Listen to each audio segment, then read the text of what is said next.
The pipes are calling. Oh boy, we have confirmation. We are live on 3 platforms. Right now, we are live on Rumble, Kick, and YouTube as well. Whoops, my camera's going bananas, guys. Pardon the Luddite nonsense. It is a big day over here at the Hat and Beard Show. Mad Hatter Nation continues to grow as we expand onto a second and third streaming platform. Let's go, you guys. We finally figured out what's good. Riley O'Brien, what is up, brother? Haven't seen you in a while, man. Hope you're doing good, dude. Hope you're doing good. Guys, it is Wednesday. I can't even keep track of the days anymore. That's what happens when we hit the off season. I don't have anchor days, Wednesday, Thursdays, and Sundays to know exactly where we are in the week of football, but it is Wednesday, and it is the off season, which means the rumor mill is just going absolutely bananas, and some things I've been right about, some things I've been wrong about, I'll be honest. Guys, I was wrong about David Montgomery. Okay, it is what it is. But there is some more as the league year continues to turn towards the kickoff, as it were, a week from now. Next Wednesday is the start of the official NFL 2026 league year. Speculation on players being released, tags are being placed on guys. We can hear scuttlebutt about contract extensions being put out there. Look, the NFL is a media industry first and foremost, and a very leaky ship. Okay, so they're not too worried about loose lips sinking ships, dude. They're more worried about Christian Wilkins loose lips smooching dudes in kitchen or showers on foreheads. NFL free agency 2026. 3 teams that could target Kyler Murray as his Arizona Cardinals chapters comes to a close, and why he might be a bargain. Well, there is a difference between a bargain bin and a dumpster bin, but we will look at what Yahoo Sports has for us, guys. I think I'm gonna be honest. I kind of tend to fade Yahoo, and I think we know why. We will see what's going on over at Yahoo Sports and what they have for us on the latest about Kyler Murray. Oh boy, aren't you excited about that? Then we're going to go over to NFL.com to talk about Bengals not placing the franchise tag on Trey Hendrickson. A 4-time Pro Bowl defensive end is set to become a free agent in his, I think, 31st year of age. Not necessarily the springest of chickens, but still an absolute wrecking force. Now, as a Lions fan, look, guys, unfortunately, the betting odds shifted on Mad Max. It looks like he is odds and favorite to go to. And this is why I say unfortunate. I'm a realist. There's no world where the Lions can realistically afford a Mad Max Crosby. Okay. But the worst possible thing you could see have happen would be for Kyler Murray or Mad Max to go to a team like, I don't know, Benedict Arnold, Osama Ben Johnson, the trader in the Windy City, the Indiana Bears. Okay. That's not what I'm after.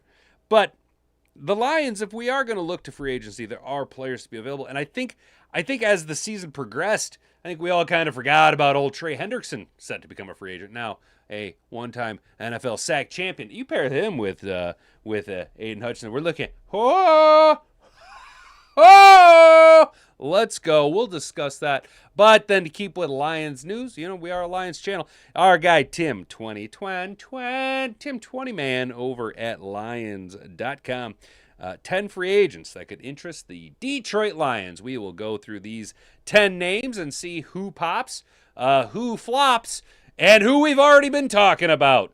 It may surprise you who that ends up on this list. Oh, I'm so clever.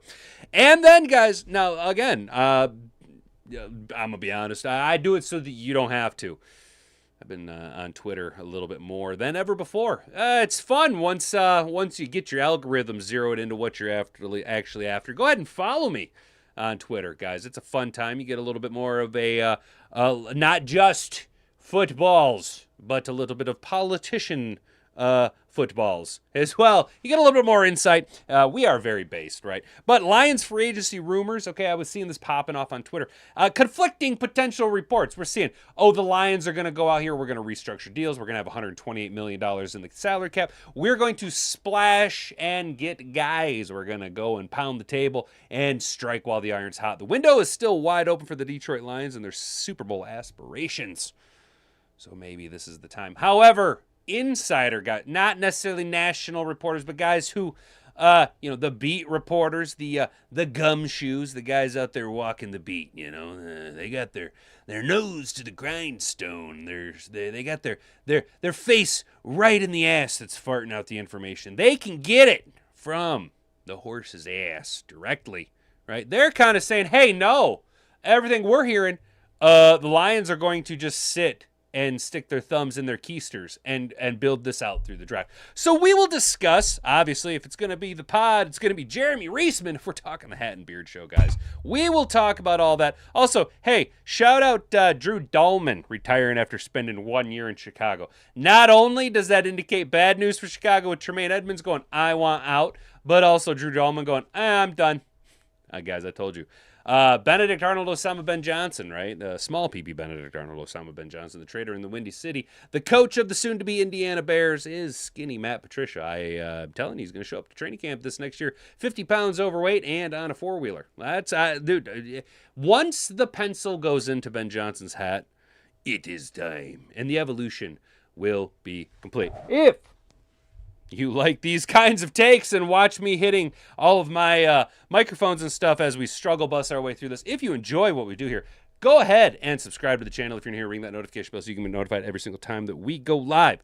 Monday through Friday, 10 to 11 a.m., even during the offseason. We are slogging it out with you guys. It's the offseason's one of the better times of the NFL, all right? Board my grandma wagon because we are on thought exercise city as we just both get through the off season until before you know it, guys, training camp will be here and then we'll be into football, right? If you think about it, the Lions played football in July. All right. We are now March. It means we are a third of the year away. Okay. Football's right here. UFL will be here soon. It'll be fine. It'll be fine. But I'm here to help you get through it. And you're here with me to help me get through it. That's exactly what I appreciate. It will cost you a very small investment, though. If you want to hang out with the most based and sane group of individuals who are a bunch of freedom-loving American patriots and love football. It is a 1-2 punch of absolute American badassery around here. If you want to be a part of the Mad Hatter Nation and you want to engage in the chat, you do have to have a little bit of skin in the game, right? You are going to have to go ahead and subscribe to the channel, all right? The chat window is locked behind a subscription. However, I think you get an infinite return on that investment, right? It costs you nothing but a subscription. Just subscribe to the channel, and then you can hang out with all of the shenanigans and tomfoolery popping off over at Mad Hatter Nation, guys. It is a bastion of sanity in a sea of nonsense. While you're rooting around in the bathtub underneath the video, go ahead and like this video, subscribe to the channel, right? Do all those things. Share this video around, hit the share button, tell people to subscribe. You're walking down the road, you're going to go get a cold beer, be like, hey, subscribe to Hat and Beard while you're there. Cold beer, Hat and Beard, let's go! All right, and then play the game at home. All right, little game is go ahead and hit that share button, copy that link down on your clipboard every single time we go article by article. It is a little bit of pushback against the T100s. You know what I'm saying? We're kind of punching. Not only are we out here punching against the clanker overlords, but we're also punching against the empires, the bigger content creation stations, because we're one subscriber away from 850 subscribers. Y'all are just blowing my mind, dude. Legit, I am very impressed. I'm very impressed. You guys are, it's a very mighty, no, I'm not mad. I'm impressed. So, guys, now that is all out of the way, let's go ahead and kick it over to my guy, Jocko, and get into the show. If you can say the word good, guess what? It means you're still alive. It means you're still breathing. And if you're still breathing, well then hell, you still got some fight left in you. So get up, dust off, reload, recalibrate, re-engage, and go out on the attack.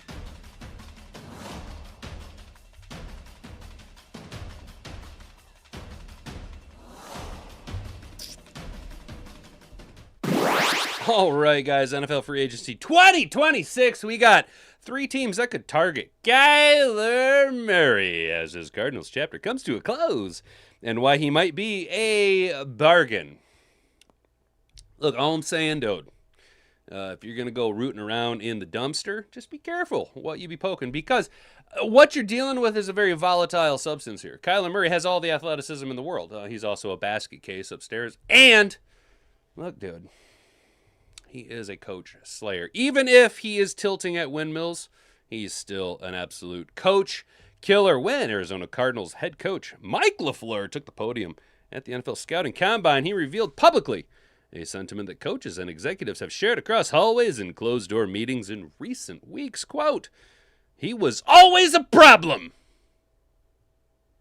The defensive coordinators I worked with, it was a fun week for them facing him. That's what he means. He's not saying he's a total cancer banana case, doesn't have the work ethic, a compact version of Jamarcus Russell.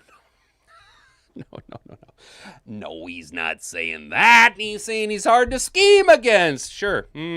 Yes, and I am the Queen of England. LaFleur has commented on a quarterback still on his roster, and yet the writing was on the wall. The Cardinals had already effectively benched Murray during the 25 season to avoid triggering injury guarantees.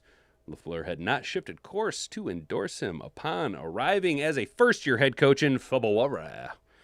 And now Murray's $19.5 million guaranteed salary in 2027 threatens to trigger in mid-March if the Cardinals did not release him sooner. On top of the $36.8 million in guarantees for the 2026 season, due Murray either way. Whew! I mean, not to sound, like a poor, right? I mean, not to sound like a little broke boy. But Kyler Murray, dude, look, I'm gonna be honest, dude. You suck. Right?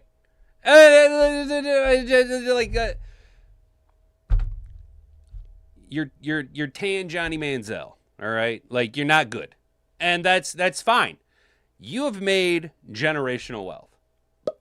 Why don't you go ahead and screw on off? You know what I'm saying? Like, there ain't no reason, dude. Take your $40 million in guarantee. Whoa! You take that $40 million in guaranteed money, go ahead and invest it. Get yourself a nice little pad. You know what I'm saying? Don't keep people around you afloat, and just play all the Call of Duty you could possibly ever want to while ordering Grubhub. Do some endorsements. There's no reason for Kyler Murray, for you to continue to play in the NFL and destroy yourself, take a job away from a deserving quarterback, and kill another coaching career. So Tuesday, Murray confirmed what was long suspected. To everyone that supported me, blah, blah, blah, I don't care. The Cardinals are expected to release Murray on Wednesday when the league year turns over, barring a surprise trade. Murray's contract makes unlikely. Isn't that what I was saying? I've been kind of chirping off about that. Oh, shit. See, this is the problem with that camera, dude. It does this nonsense. I didn't know that it zoomed all the way in, dude. It didn't change blue. The dot didn't turn blue, so I didn't know. This is the problem. I'm trying to do all these things at once over here, guys. I have absolutely no idea what we're doing. We're just out here freewheeling it, dude. We're just up here freewheeling and free riding, dude. We're free falling. Murray will not only available, but available in 26 for the veteran minimum salary, as the Cardinals pay him the rest of his. Again, $36.8 million he's due in guaranteed money.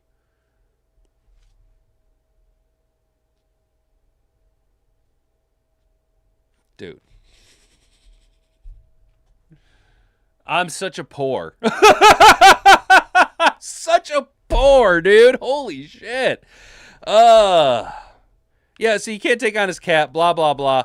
Expect Murray to eye teams with a position to help him to succeed, both because of their surrounding talent, because of the path to their starting quarterback role.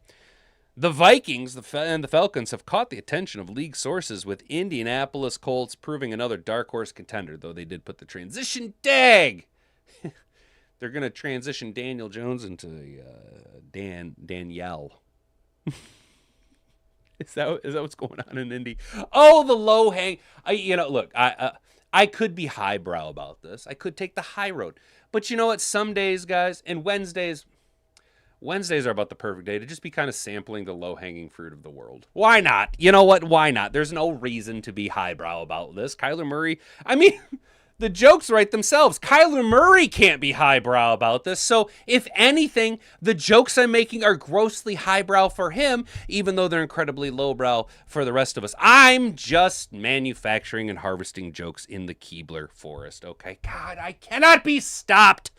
The Vikings have the 10th overall pick and J.J. McCarthy in-house, or the 2024 10th overall pick, but injuries and inconsistent play leave league sources expecting the club to bring in competition.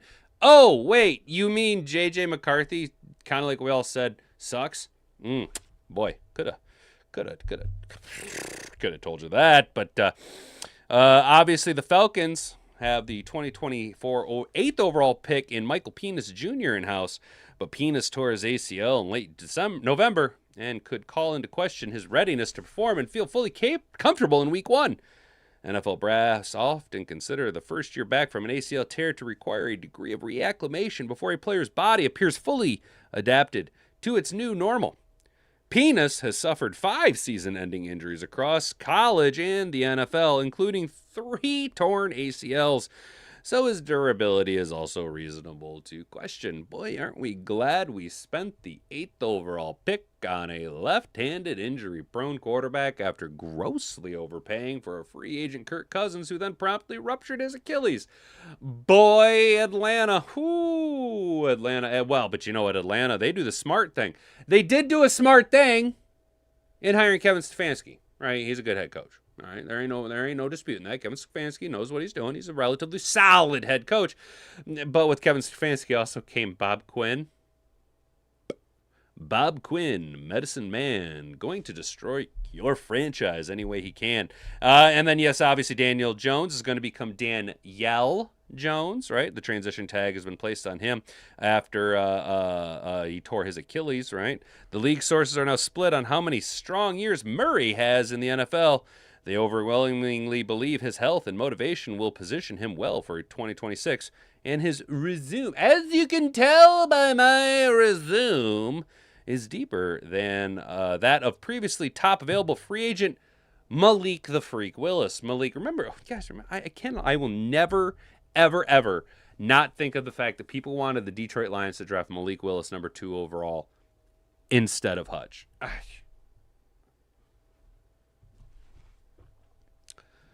Look, I know we get all butthurt and our asses get chapped and we get a lot of salt sprinkled all upon our nuts when Amon-Ra says some of the fans don't know ball. Don't lie to me. Don't lie to me. I know it wasn't none of y'all in Mad Hatter Nation because we're a bastion of sanity in a sea of nonsense. But you, me, and everybody else in between knows that there were some people that were like, yeah, we need to take Malik Willis over Aiden Hutchinson. Yeah. And it's like, bro, tell me you're not stuck in the Matt Millen mindset without telling me you're stuck in the Matt Millen mindset. You know what I'm saying? Since the Cardinals took Murray first overall in 2019, Murray has completed 67% of his pass attempts for 20,000 yards, 121 touchdowns, and 60 interceptions. Guys.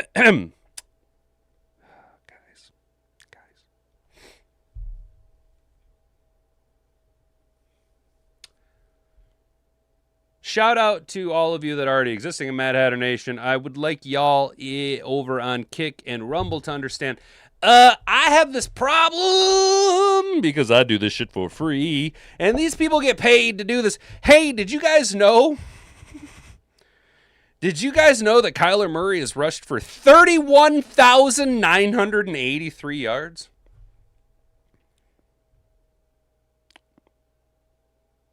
Since 2019. I have it highlighted right there. Kyler Murray has rushed for 31,000 yards. I had no idea. Wow. Apparently he is a bargain QB. Whoa, dude. Damn, brother. 31,000 yards. What's up, Motown Mitch? What's good, brother? How you doing? Man, we got everybody here. What's up, Will A. Williams? How you doing, man? Resurrection Sections here. What's the deal? Y'all are hanging out, dude. Y'all are chilling. That's what's good, man. What's up, everybody? Sorry, I'm too busy being dumbfounded by Kyler Murray and his 31,000. I mean, half of a running back anyway, dude. I mean, he's the best. He's the best running back in the history of the NFL. Fuck being a quarterback. Yo, you got a guy rushing for, quote, 31,983 yards in 6 years, and that's with missing time due to injuries. Wow. Apparently we've been missing something, guys. Oh man. See, and this is the problem. I get to that something like that and it just throws me completely off the rails, and I can't continue reading. Who wrote this? Jory. Well, you can see the last name. I'm not going to say it because YouTube's going to be like, boo! Boo to you. She is the senior reporter. Interesting. Hang on here.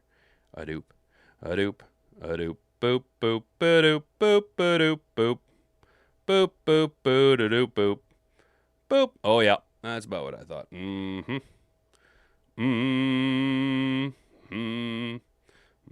Oh, now my shit's all bogged down. Come on, bitch.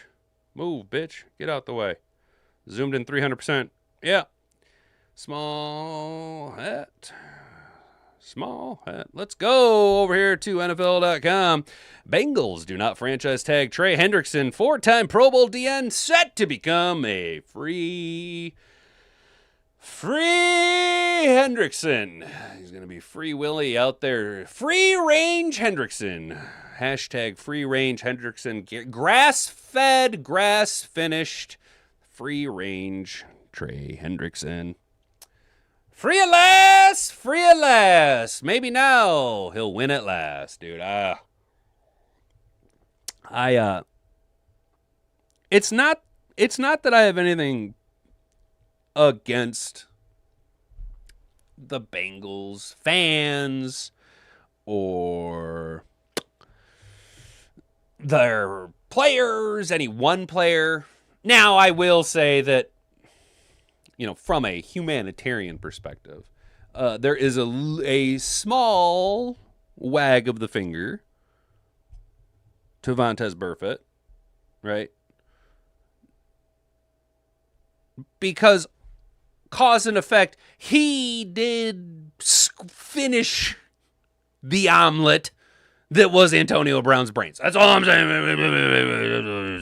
But I don't have anything against the Bengals, right? It's just, it is always nice to see when they finally let their dirty little dick beaters off of a high-end talent and they can go pursue an actual championship with a franchise that, isn't just going to feed their players MREs. You know what I'm saying? So the Bengals are not going to franchise tag Trey Hendrickson.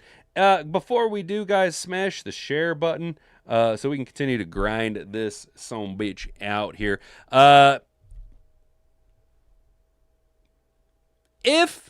right, guys, come on. Let's get on the grandma wagon here, boys. All right, now that we're all on the grandma, everybody here? Is everybody on the grandma wagon? Okay, keep your arms and feet inside the grandma wagon until it comes to a complete stop. Say the Lions clear up $100 million in cap space. We've already moved Monty. We've already moved Glasgow, right? Restructure of Goff almost is inevitable. Restructure of Amon-Ra has to happen if we want to spend money.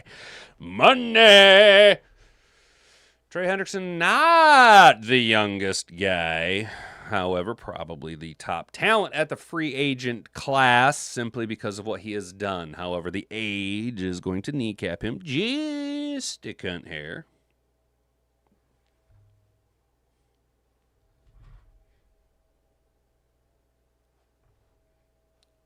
$20 million a year. Yo, $20 million a year. $25 million a year to come to the 313. Is that fair?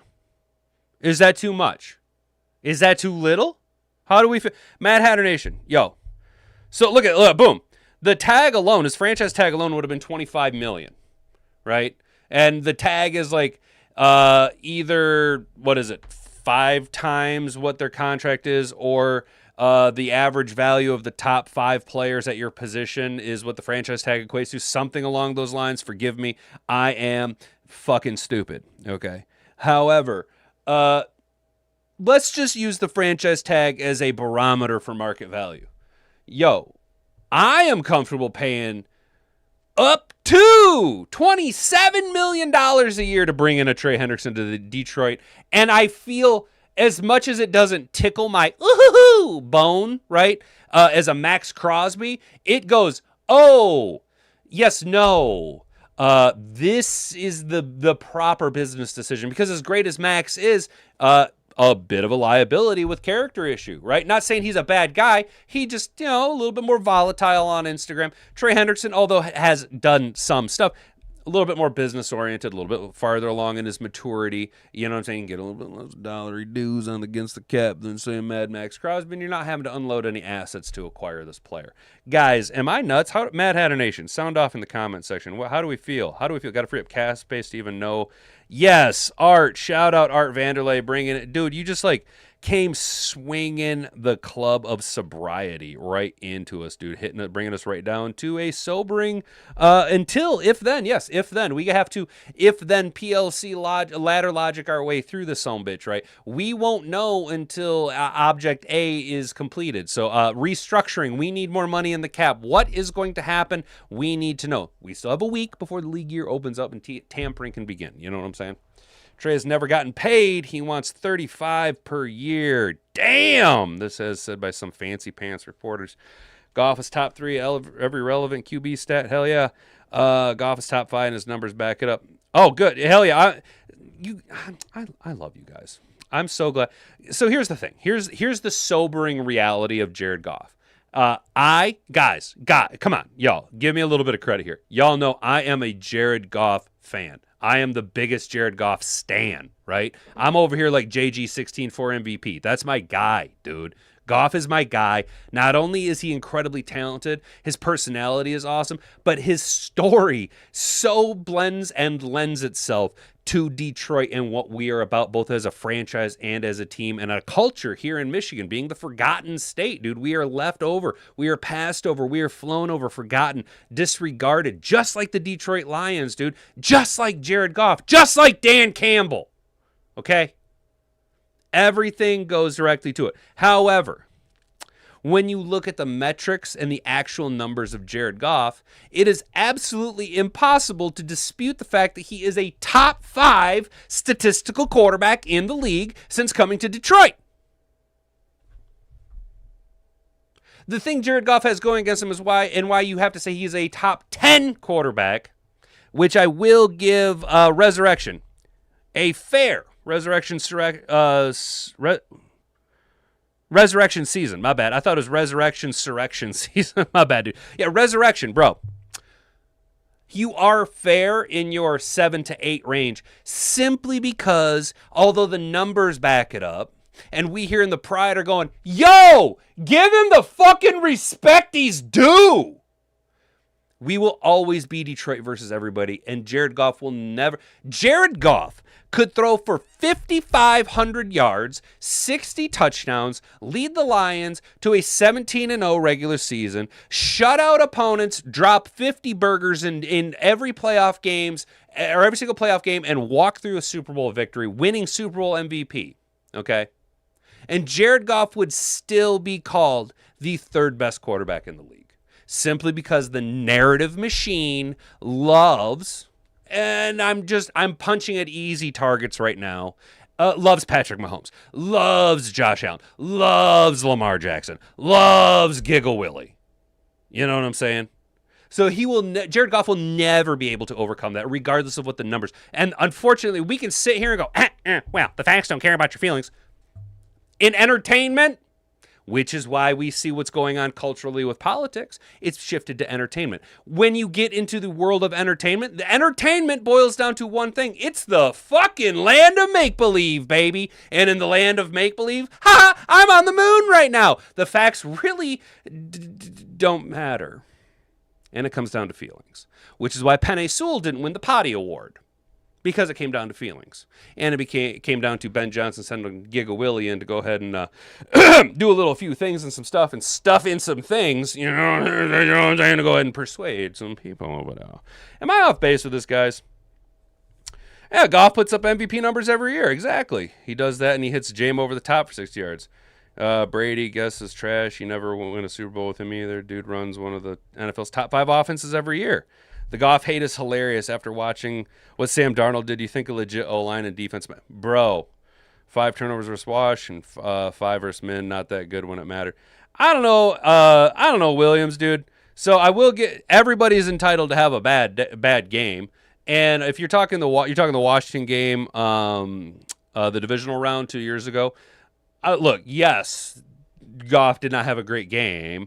But if you look at it, Ben Johnson was not giving him anything to put him into a position to succeed. It could be argued that Ben Johnson was deliberately tanking that game so that he could get on over to Chicago. Ben Johnson knew in November he was going to be Chicago's next head coach. Dennis Allen admitted it in an interview, okay? But I will give you, dude, there are games where Goff is bad, right? And I'm not saying Jared Goff is one of the greatest of all time, right? But he is better than 95% of the starting quarterbacks in the NFL, and the numbers support it. You know what I'm saying? He might be between the ears. He might be the most talented athlete, but he has enough there. Yeah, that's exactly it. And that's Brent. That's kind of the thing. It's like when people think of Jared Goff, they think of a guy who talks like Butters Stotch from South Park. You know what I'm saying? A guy without the traditional quarterback face. He's not in the media a lot. He gives all of the accolades up to his team first and foremost. And when they watch him run, they go, "Oh, look, it's Drew Bledsoe." It's not flashy. It's not sexy. To the point.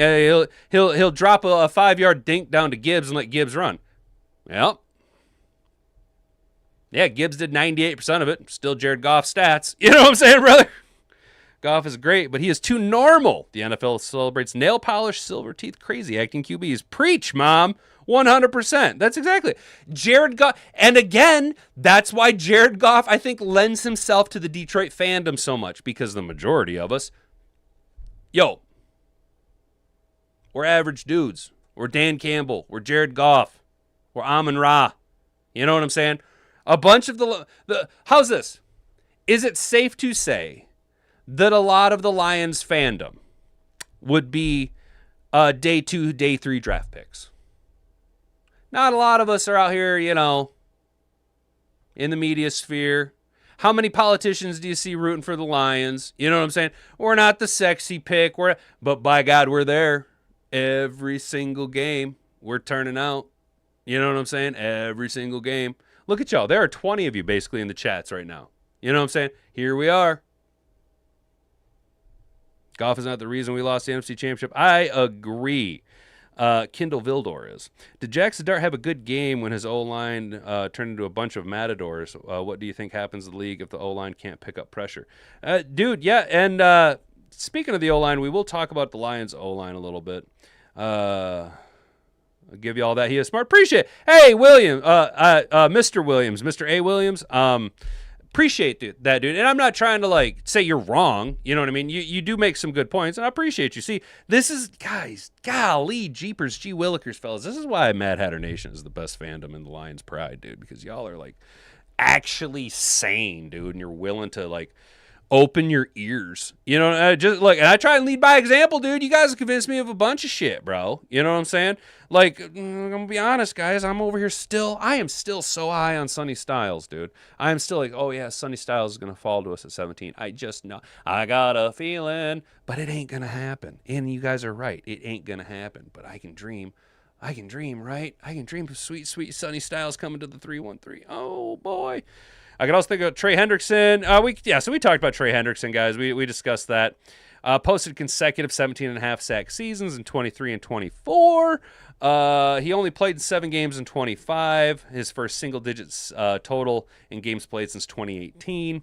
Had a core muscle injury. He is 31 years old, and it's his final chance to cash in, more likely. He'll hit free agency the first time since 2021 and should welcome a collection of interested suitors seeking an upgrade in the edge. Baltimore's a team. The Commies are a team. Detroit, it's no secret the Lions have sought a pass rushing partner for Aiden Hutchinson for more than a year. It's also obvious Detroit needs reinforcements defensively, especially up front. The issue is the money. The money. We always need more money. Detroit needs to restructure a handful of contracts in order to dig out of its $6 million cap deficit it currently faces before pursuing any big money targets. However, given the pressure of their title window and defensive needs, the Lions have plenty of motivation to make such an addition with an expectation Hendrickson will produce. And then finally, Tampa Bay and Cincinnati could also try and re-sign him, but I highly doubt that.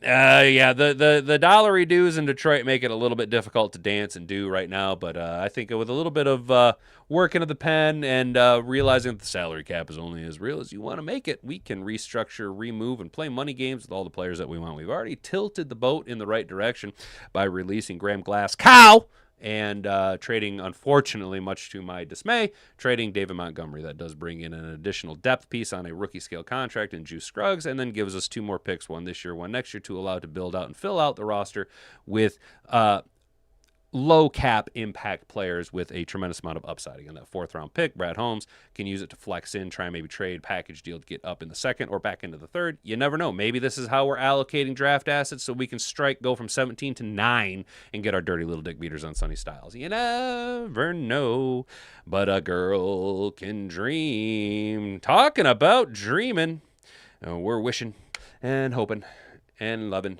and it ain't going to happen. But we got 10 free agents that could interest the Lions. Again, keep in mind, we have a lot of cap issues going on, and we do need to re-sign guys like Action Jack Campbell, Jahmyr Gibbs, Sam Laporta, and Brian Branch. Though I've talked about this before, and as we continue to transition, I guess, into the start of the next upcoming NFL regular season offseason, the league year, calendar year, I do think that the priorities do fall in that exact order. You do need to target Jack Campbell and Jahmyr Gibbs as 1A, 1B. Again, both guys are under contract for the duration of their rookie deal. But yes, Gibbs and Campbell both need to be re-signed to long-term deals. They need to play the 95% of their career here in Detroit. Jack Campbell, shout out, going to take my pat on the back again, saying he was going to be the next coming of Brian Urlacher and was poised to have a breakout season this year, and boy, did he excel. And we already know that Jahmyr Gibbs is very, very special. You then need to look at the second 2 after that as Sam Laporta and Brian Branch. Very impactful players, though, both of them coming off of though varying degrees of injury, both of them very finicky injuries. Against Sam Laporta, the back injury, it's a big question mark. You never know what's going to happen. Back injuries can be impactful for life. You never know. He could be 100%. He could come back and play 3 downs and he's done for his career. You never know. And again, Brian Branch coming off of that ruptured Achilles. That is a little bit of a stretch for a rehab and resurgence back to what was an elite level of play for the majority of his, albeit short, NFL career. If I was a betting man and I was to say, look, prior to Deuce McAllister, there really wasn't anybody who came back from an ACL or an MCL injury. Prior to Adrian Peterson, nobody was able to do it in such a short amount of time, and now that is the league normal. If there was a player that could break the narrative around rehabbing and resurgence back into the NFL post significant Achilles injury, I would put my money on a guy like Brian Branch. Am I saying that that's going to happen? No. But I'm saying that if there is a individual that has the physical and mental prowess to do such an extensive rehab and get back to a degree, it is the guy who is projected to be a first-round pick who is the only dude to come back to the green room and walk out on day 2. It's a guy like Brian Branch. And I think Brian Branch can do it. I'm hoping Brian Branch can do it. But I'm also cautiously optimistic and looking towards the draft or potentially free agent moves, because we also need to help complement Thomas Harper, who is complementing Kirby Joseph as we maintain and try and figure out what's going on with the knee situation. So 10 guys we can look at here. Number one, Connor McGovern. No, I'm gonna be honest with you guys. Yes, it's like, yeah, we want to get all high and hot and heavy on Connor McGovern and Tyler Linderbaum, but nope. Guys, that is a financial fallacy that just isn't going to happen. We do not have the ability to restructure and move forward with a championship caliber team multiple years down the line if we go after these high value, overpaid veteran players. We need to keep our expectations in the realm of sobriety and realize that Connor McGovern and Tyler Linderbaum probably not the echelon of player we need to be paying for. Look down to the next tier, a younger 26-year-old Cade Mays. Brian Robinson Jr. Robinson would be a change of pace and physical presence into Detroit's backfield at 6'1" and 225 pounds, right? That's a big boy. He rushed over 700 yards in each of his first 3 seasons in Washington and has a career of 4.1 yards per carry with 17 touchdowns. A similar build, albeit production not quite there, to a David Montgomery. Again, if we can get it on a nice league minimum and or very team-friendly deal, I'm all about this. But I'm looking to a guy like a Katron Allen out of Penn State, or Nick Singleton? I think it's Nick Singleton, also out of Penn State. Maybe you go the rookie route to complement, because, again, we can't keep sitting here going, Jahmyr Gibbs needs a veteran running back complement. Jahmyr Gibbs is a veteran running back, and he needs someone to complement him on a very palatable contract, right? There he is, Cade Mays. Mays has played guard and center in Carolina his first seasons, making 20 starts in the last 2 years. He's a better pass blocker than run blocker at this point in his career, having not allowed a sack in the last 2 years. He's a young player at 26 years old with upside, and that I think should be our top priority free agent acquisition right there. AJ Epinesa, also another name, a very solid player. He fits the size profile at 6'6", 260. We like our edge players very large, bookend, right? So that Hutch can collapse the pocket. So that Hutch can collapse the pocket down onto opposing defensive end. He's only 27 years old, has a track record of success in the league. His sacks were down last year with 2.5, but the 3 years prior that he notched 6.5, with 31 quarterback hits. He's never played less than 14 games in the 6 seasons in the league. Very solid player. Reek Woolen has allowed a 70.6 passer rating when thrown his way, producing 12 interceptions and defending 53 passes in his first 4 years in the league. He had some issues with penalties. Oh, good. Just like Terrion Arnold. But there's no denying his ball production. His addition would certainly create some competition and depth in Detroit's quarterback room, and there's no denying his ball production. Alohi Gillum, he's a safety that we could look at, sure. Joey Bosa, number 7. Yeah, whatever. We all know who Joey Bosa is. He's hurt, and he's very unpredictable in his availability. Charlie Kohler. I like Charlie Kohler. Always liked Charlie Kohler. I thought he was a very talented tight end coming out of college. I think he played at Iowa State. And he is the number 3 tight end in Baltimore behind Mark Andrews and Isaiah Likely. He ranked 8th among qualified tight ends with a 71.5 pass run blocking grade according to PFF. He's averaged better than 14 yards per catch the last 2 seasons with a lot of upside in that department. Though the higher the profile he gets on Charlie Kohler, the more expensive he is going to be for the Lions to try and acquire. I think what you'll see out of, though, Baltimore is they probably will end up moving on from Mark Andrews and sticking with both of their young 2 tight ends with Isaiah Likely and then re-signing Charlie Kohler. Justin Stannard, I don't really care about a linebacker. Tyler Biadasz, we've talked about Tyler Biadasz before. He's 28 with 92 games and 84 starts for his belt, or under his belt with the Cowboys and the Commies.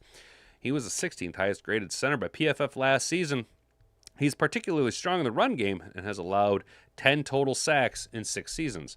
However, there is some indication from inside beat reporters over in the Commie land that he's dealing with some type of injury, and maybe the rehab didn't really stick the way he wanted it to, and he's showing some type of deterioration and degradation as the year progressed, and a little bit of possibly they're just moving on to save cap space. I don't know. I like to think that it's David Blau being an agent inside of another organization sent to disrupt and destroy our opponents from within by Dan Campbell. And this is David Blau helping out the Lions going, hey, you guys need a center. Ta-da! Tyler Biadasz just suddenly became available to you. How do you feel about these names? Mad Hatter Nation. Chat. Let me ask you, Goff, Slappies, y'all really believe we win a Super Bowl under Jared Goff? Yes, I do, actually. Does not seem very well under pressure. Hey, Jared Goff's actually one of the more evasive quarterbacks inside the pocket. We actually can win a Super Bowl. I do think. I think Goff is a very viable option. I mean, we can't call him a top 10, statistically a top 5 quarterback, and then say, but you can't win a Super Bowl with him. That doesn't make any sense. That doesn't make any dollars, and then it doesn't make any sense. You know what I'm saying? We absolutely can win a Super Bowl. If Penn State had such a stacked team with all the pride, why were they ass? That's a good question. Hey, you know what, Resurrection? That's a good question, dude. I don't watch enough college football to answer that, but you know what, dude? Talk about just like slicing everything right through with Occam's Rager, bro. Yeah, dude, Resurrection. I know it sounds very strange, but when you look at the amount of when you look at the pressures inside of the pocket, Jared Goff is actually statistically one of the more evasive quarterbacks at hits while under pressure. He's one of the more slippery inside of the pocket quarterbacks. I know it doesn't make any sense because you think of Jared Goff as being Drew Bledsoe, a statue back there. But when he actually is pressured, he is one of the better quarterbacks at evading the pressure and extending plays. I know it doesn't make any sense inside your mind according to the narrative we have about Jared Goff, but the numbers actually back it up, dude. People who don't like Goff never watch Peyton Manning or Joe Montana. You know what, Brent? Yeah, I think you're right, dude. And that's the thing. Jared Goff's just not sexy, dude. He's just not a sexy pick, dude. He's just putting on his hard hat and tying up his work boots, 17 weeks out of the year, just going to work. And just like you and I, dude.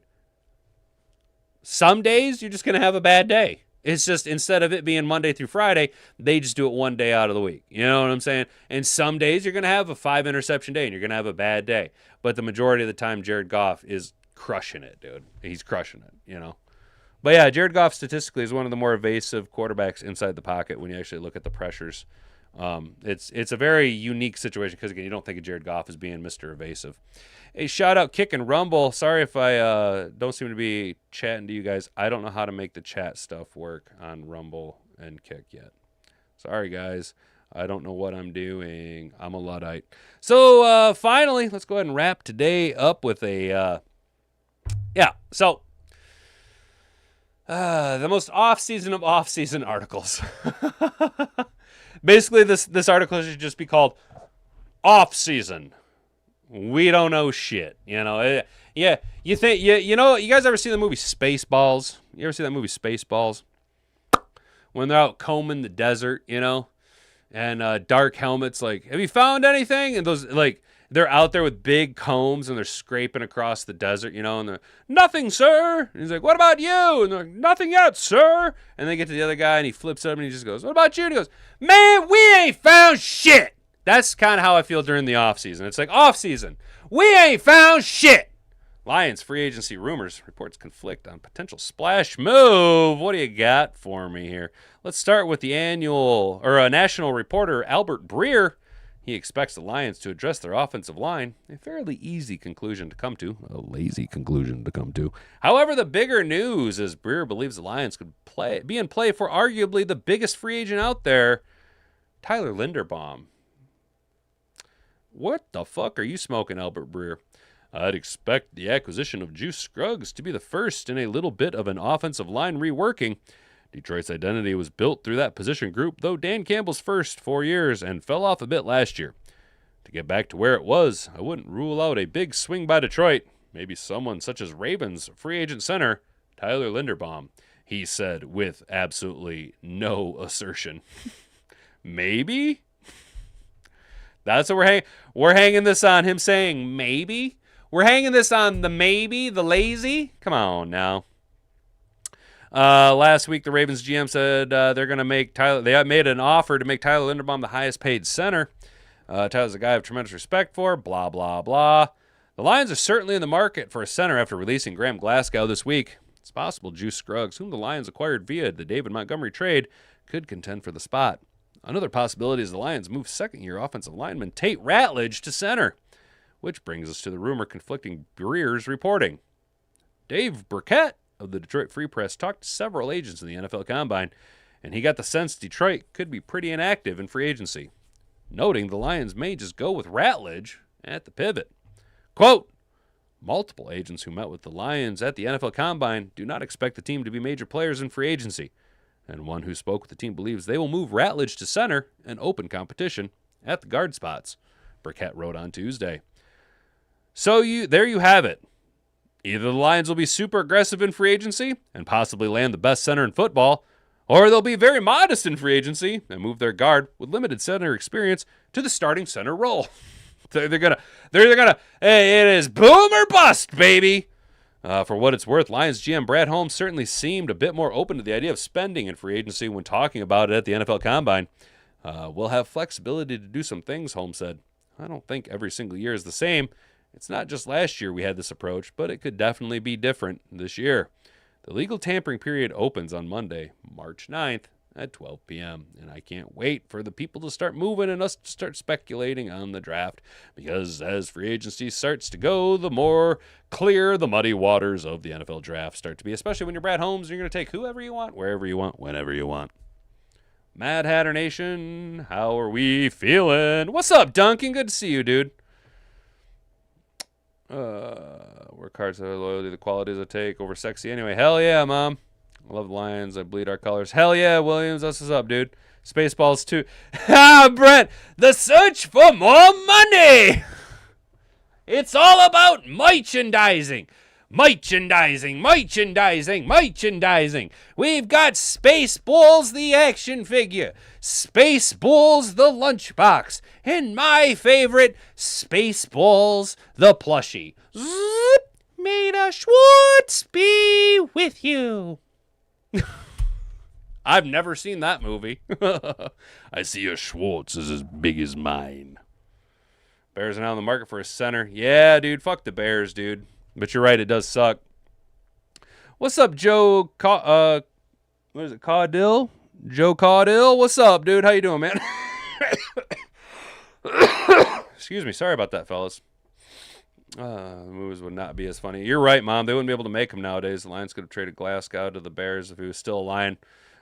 Maybe. I don't know. We're going to fix this O-line? Probably not until we get rid of Brad Holmes, right? No, Joe, I think... Look, dude, when you guys really look at the metrics, you realize that we only gave up 4 or 5 more sacks last year than we did the year prior. It was like from like 33 to 37 or 33 to 39 or somewhere around there. And the pressures were only up by about 14. The reality of last year, our bad offensive line play is kind of, yes, it wasn't great, and we had a lot of rotating doors of players, right? We also, John Morton refused to use the running game, and I'll keep saying this time and time again, guys, our offense had overinflated numbers under Ben Johnson because Kirby Joseph and our defense was routinely plus in the takeaway department. Kirby Joseph was on a historic Ed Reed trajectory of takeaways since entering the league. He had more interceptions than anybody else in the NFL since he entered the league, right? Our team was getting a lot of takeaways because of our tremendous safety play. Last year, we weren't having nearly the amount of takeaways. Our offense, yes, wasn't as productive. I will give you that. And our offensive line wasn't as good without Frank Ragnow. I will give you that. There is no disputing it. However, our offensive line is taking a majority of the blame, even though mathematically we actually played not as bad as people are kind of letting on to believe. Penei Sewell actually had one of the best statistical seasons of his career, and he's still going, but I played like shit. You know, the numbers don't support the argument is the thing. Again, entertainment, the heart overrules the mind 90% of the time, but when you get into the numbers, what is it? Mark Twain said, lies, damn stats and lies.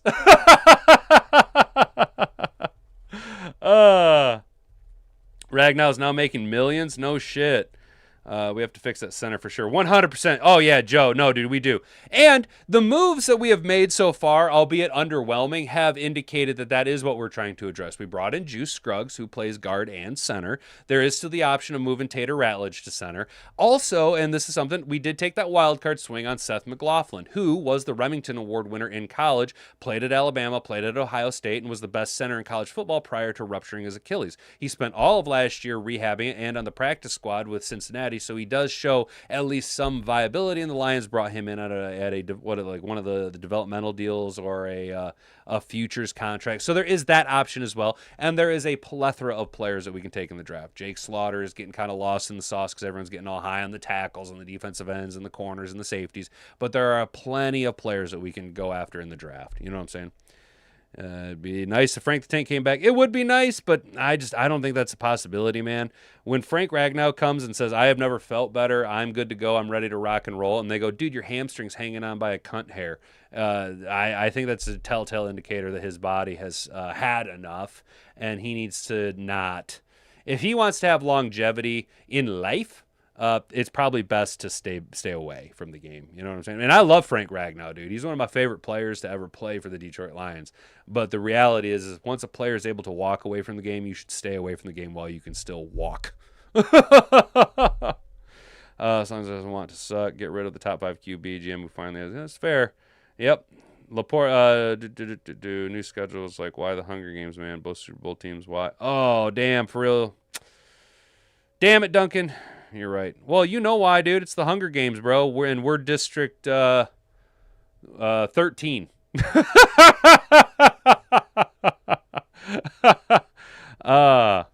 Matt Millen didn't like Johnny Morton either. Matt Millen didn't like many people. Matt Millen liked Joey Harrington and Mike McMahon. Matt Millen and isn't Matt Millen dead? If Matt Millen's dead, I'm not trying to speak ill of the dead, but like, yeah.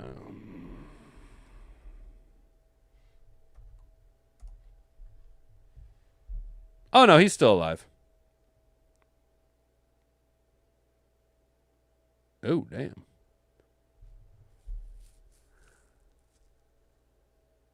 Yo, fuck you, dude. 4-time Super Bowl linebacker lists Ponte Verda Beach Mansion for $19.75 million.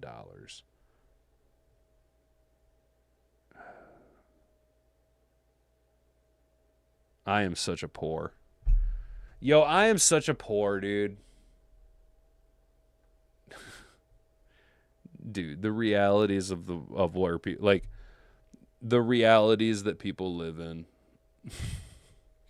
Fuck, man. That's wild. All right, guys. So that's going to be it for today. I appreciate each and every one of you who took the time to hang out, check the channel out, so added a subscription to the total. Hopefully we get up over the 850 mark. That'd be absolutely awesome. You have your shows on the same time every day. Joe, yes, sir. Monday through Friday, 10 to 11 a.m. right here at YouTube, Kick, and Rumble. Monday through Friday, 10 to 11, dude. Joey Harrington. Yeah, dude. Good old Joey. Dude, and I will never, ever get over Matt Millen being like, nah, we don't need Drew Brees. We got Joey Harrington. You know what I'm saying? But yeah, dude, Monday through Friday, 10 to 11 a.m. right here at youtube.com, bro. Make sure you turn that notification bell on so you can be notified every single time that we go live.